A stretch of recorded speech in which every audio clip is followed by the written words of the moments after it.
Et on va continuer de parler d'Alain Delon et de son œuvre avec notre invité. C'est vous, Jack Lang. Bonjour. Bonjour. Merci à vous de répondre à nos questions ce midi sur France 24, ancien ministre de la Culture, bien sûr, ici en France. Quelle image vous gardez d'Alain Delon?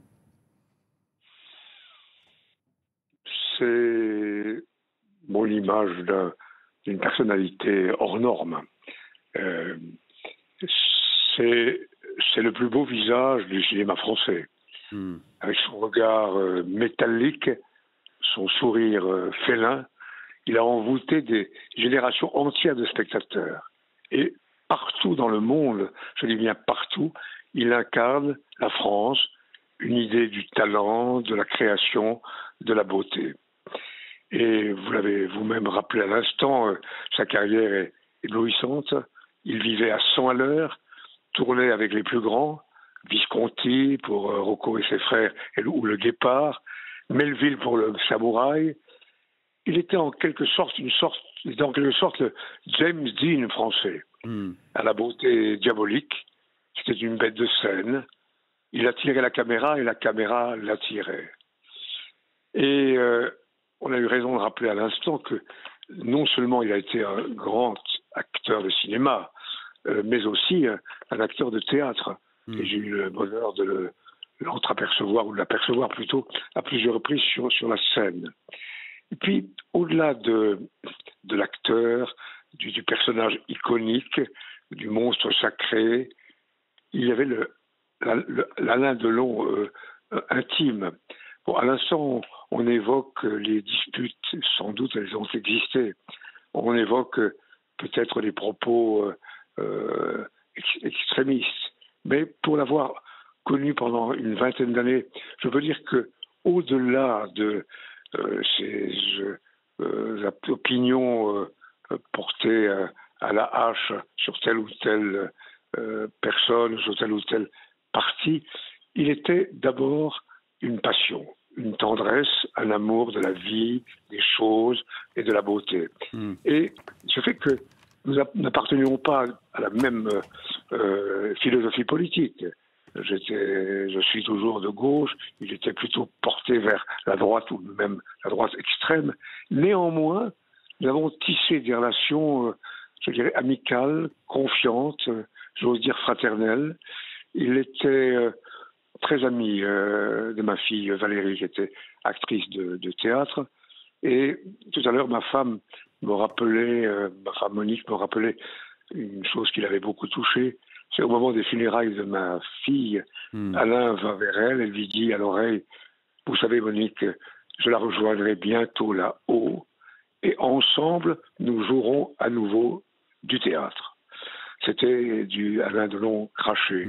Le croyant, en même temps l'ami, tendre, l'homme attentif.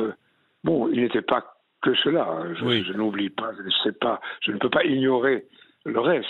Oui, j'allais vous poser... Tel que je l'ai connu... Je me permets de vous couper, pardonnez-moi, Jack Lang, je me permets de vous couper, le temps nous est compté malheureusement. Je voulais revenir avec vous. Pardon. Vous évoquiez ces rôles iconiques, je voulais revenir avec vous sur notamment son importance dans le cinéma italien. Vous évoquiez les rôles de Visconti. Le Guépard, c'est un film majeur, pas seulement pour le cinéma italien, mais aussi pour l'histoire italienne notamment, et aussi, bien sûr, Rocco et ses frères, et il y joue une large place, hein. C'est clair qu'en Italie, il est aussi un personnage clé. Et Visconti est l'un des cinéastes qui domine la scène cinématographique italienne. Il était, tout à l'heure je crois vous l'avez dit, c'était une sorte de James Dean français à la beauté diabolique. Visconti... avec pour Alain Delon une admiration, une véritable attirance pour l'acteur, l'interprète, l'icône. Et voilà. Et malheureusement, le Guépard dont vous parlez à l'instant, le Guépard ne rugira plus, mais son visage botticellien, pour évoquer un artiste italien, son sourire charmeur, ses yeux magnétiques continueront à nous hanter longtemps et surtout à être présents sur les écrans du monde.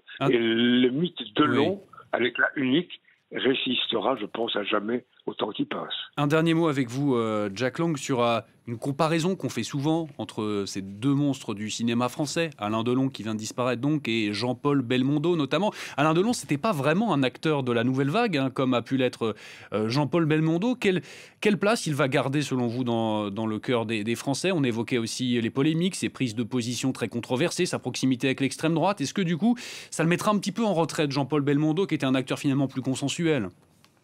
Non, je ne pense pas. C'est deux registres tellement différents. Belmondo, j'aimais beaucoup, était un acteur virtuose. C'était un comédien j'allais dire, de naissance et de formation.